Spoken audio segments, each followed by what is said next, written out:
आपने कभी सोचा है कि वैक्सीन ज्यादातर हाथ में ही क्यों लगाई जाती है?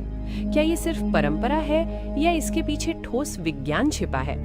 असल में वैक्सीन आमतौर पर कंधे की मांसपेशी यानी डेल्टॉइड मसल में लगाई जाती है। ये मांसपेशी मोटी, मजबूत और सुरक्षित होती है। यहाँ बड़ी नसें और महत्वपूर्ण नस तंत्र कम होते हैं, इसलिए चोट या जटिलता का खतरा बहुत कम रहता है। अब सबसे महत्वपूर्ण बात, इम्यून सिस्टम। हमारे शरीर में मांसपेशियों के अंदर विशेष प्रतिरक्षा कोशिकाएं मौजूद होती हैं, जिन्हें एंटीजन प्रेजेंटिंग सेल्स और डेंड्राइटिक सेल्स कहा जाता है। जब वैक्सीन मांसपेशी में इंजेक्ट की जाती है, तो ये कोशिकाएं वैक्सीन में मौजूद एंटीजन को पहचानती है। फिर क्या होता है? ये कोशिकाएं पास के लिम्फ नोड्स तक जाती हैं और शरीर की बी सेल्स और टी सेल्स को सक्रिय करती हैं। इसके बाद शरीर एंटीबॉडी बनाना शुरू कर देता है।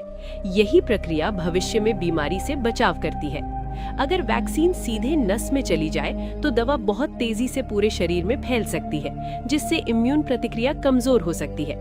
अगर त्वचा के ऊपर ही रह जाए, तो असर कम हो सकता है। इसलिए मांसपेशी सबसे आदर्श स्थान मानी जाती है। बच्चों में अक्सर वैक्सीन जांघ की वेस्टिस लैटरालिस मसल में लगाई जाती है, क्योंकि उनके कंधे की मांसपेशियां पूरी तरह विकसित नहीं होती। अब एक और वैज्ञानिक कारण, मांसपेशियों में रक्त प्रवाह संतुलित होता है। ये न बहुत तेज होता है, न बहुत धीमा।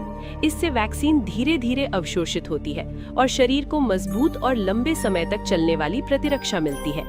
कुछ वैक्सीन मांसपेशी में दी जाती हैं, कुछ त्वचा के नीचे और कुछ मुंह से भी, जैसे पोलियो की बूंदें। ये सब इस पर निर्भर करता है कि वैक्सीन किस प्रकार की है और उसे शरीर में कैसे काम करना है।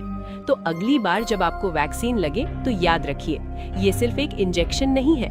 ये विज्ञान, प्रतिरक्षा तंत्र और दशकों के शोध का नतीजा है, जो आपके शरीर को भविष्य की बीमारियों से लड़ने के लिए तैयार करता है।